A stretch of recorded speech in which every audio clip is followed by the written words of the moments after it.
অষ্টম শ্রেণীর সুপ্রিয় হিন্দু ধর্মের শিক্ষার্থীরা, আশা করি তোমরা সকলে ভালো আছো। আমি তোমাদের সবাইকে অসংখ্য শুভেচ্ছা অভিনন্দন।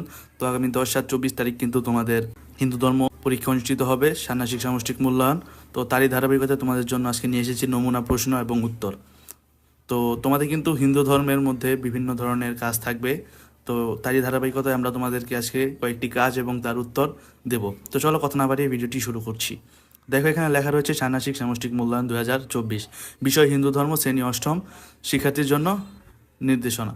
তীর্থস্থান এমন এক পরিবেশ স্থান থেকে যেখানে ধর্মপ্রাণ মানুষেরা ভগবানের আরাধনা ও পূজা করতে চান। তৃতীয় স্থানগুলি সাধারণত পবিত্র বা ঐতিহাসিক গুরুত্ব স্থান হয়। উদাহরণস্বরূপ ভারতের কেদারনাথ মন্দির, যা হিন্দু ধর্মের অন্যতম প্রধান তীর্থস্থান। এটি হিমালয়ের কোলে অবস্থিত এবং ভগবান শিবের একটি পবিত্র স্থান হিসেবে পরিচিত। প্রতি বছর লক্ষ লক্ষ ভক্ত এখানে আসে ভগবান শিবের আশীর্বাদ লাভের আশায়। কেদারনাথ মন্দিরের পরিবেশ ভক্তদের মনে শান্তি এবং পবিত্রতার অনুভূতি জাগায়। প্রকৃতির সৌন্দর্য এবং আধ্যাত্মিক ক্ষমতা এটি অতুলনীয়। দেখো, তারপরে রয়েছে কেদারনাথ মন্দিরের ইতিহাস প্রায় 1200 বছর পুরনো। এই মন্দিরটি পঞ্চকেদার অন্যতম একটি সমুদ্র পৃষ্ঠ থেকে প্রায় 3583 মিটার উচ্চতায় অবস্থিত। এই স্থানটি ধর্মীয় আচার অনুষ্ঠান, ঐতিহ্য এবং সংস্কৃতির মিশ্রণ হিসেবে পরিচিত। ভক্তরা এখানে আসে বিভিন্ন পূজা এবং আচার অনুষ্ঠানে অংশ নেন, যা তাদের আর্থিক উন্নতির জন্য সাহায্য করে। তীর্থস্থানগুলি সাধারণত প্রাকৃতিক সৌন্দর্য ও আধ্যাত্মিক পরিবেশে ঘেরা থাকে, যা ভক্তদের মনে এক বিশেষ ধরনের শান্তি ও পবিত্রতার অনুভূতি এনে দেয়। দেখো, তারপরে কি রয়েছে, তীর্থস্থানের অন্যতম বৈশিষ্ট্য হলো এর আধ্যাত্মিক এবং প্রাকৃতিক পরিবেশ, যা মানুষের মনের উপর গভীর প্রভাব ফেলে। ধর্মীয় অনুষ্ঠান এবং পূজার মাধ্যমে এখানে মানুষ তাদের জীবনে সমস্ত দুঃখ কষ্ট ভুলে যায় এবং নতুন উদ্যময় জীবন শুরু করার অনুপ্রেরণা পায়।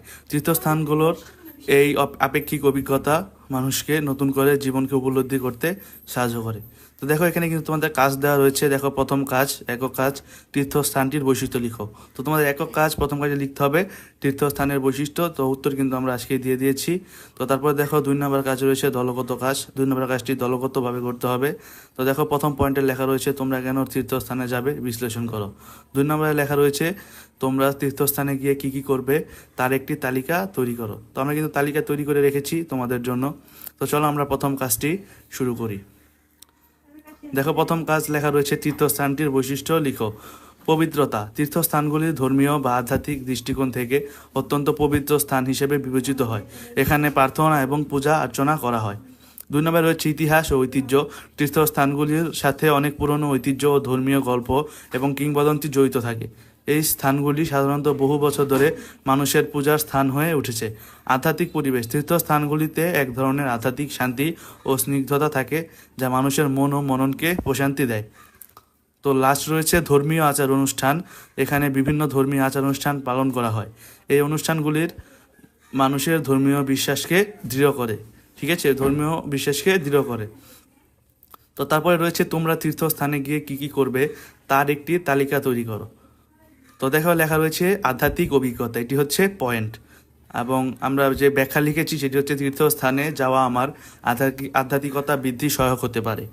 এখানে প্রার্থনা ও ধ্যানের মাধ্যমে আমি নিজেকে ভগবানের কাছাকাছি অনুভব করতে পারি।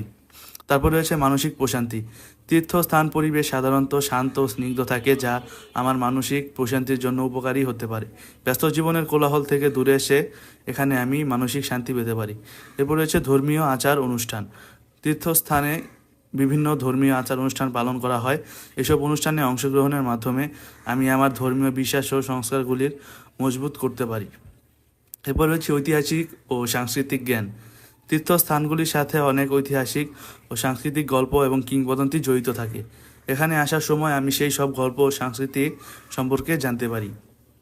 এবং লাস্টে রয়েছে প্রাকৃতিক সৌন্দর্য উপভোগ।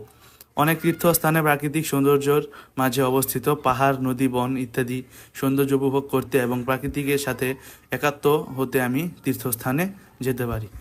ঠিক আছে, এটি হচ্ছে তোমাদের প্রথম কাজের উত্তর। দেখো, তারপরে রয়েছে তোমার দ্বিতীয় কাজ, তোমরা তীর্থস্থানে গিয়ে কি কি করবে তার একটি তালিকা তৈরি করো। ঠিক আছে, তোমাদের একটি তালিকা তৈরি করতে হবে। তো দেখো, তালিকাটি তৈরি করেছি। প্রথমে রয়েছে, প্রথম স্টেপে লিখবে তোমরা মন্দির বা পবিত্র স্থানে গিয়ে প্রার্থনা বা পূজা করা। তারপর রয়েছে যদি কোনো পবিত্র নদী বা জলাশয় থাকে সেখানে স্নান করা, আধ্যাত্মিক শান্তির জন্য ধ্যান ও যোগাভ্যাস করা। তীর্থস্থানে কীর্তন শোনা এবং লাস্টে রয়েছে পরিবারের সদস্য বা বন্ধুদের সাথে প্রকৃতির মাঝে বনভোজন করা। তো এই উত্তরটি কিন্তু হচ্ছে এই যে তোমাদের যে 2 নাম্বার কাজ রয়েছে সেটি, ঠিক আছে? এই যে ওকে, এরপরে তোমাদের রয়েছে যে কাজটি, সেটি হচ্ছে 6 অবতার সম্পর্কে লিখো। 6 অবতার সম্পর্কে লিখো, এটি কিন্তু হচ্ছে তোমাদের শেষ কাজ। দেখো 6 অবতার নাম, সময়কাল, রূপ এবং অবতরণের উদ্দেশ্য। দেখো মৎস্য, সময়কাল হচ্ছে সত্যযুগ মৎস্য, জলের প্লাবন থেকে সকল জীবকে রক্ষা করা। এরপর রয়েছে কুর্ম, সত্যযুগ কুর্ম, প্লাবনে ডুবে যাওয়া দ্রব্যাদি উদ্ধার করা। এরপর রয়েছে বরাহ, বরাহ সময়কাল হচ্ছে সত্যযুগ, রূপ বরাহ। দানব, হিরণ্যাক কর্তৃক ডুবিয়ে দেওয়া পৃথিবীকে সমুদ্রের তলা থেকে তুলে আনা। এরপর রয়েছে নৃসিংহ, সত্যযুগ, অর্ধ মানুষ অর্ধ সিংহ। দানব, হিরণ্যকশিপুর অত্যাচার থেকে পৃথিবীকে রক্ষা করা।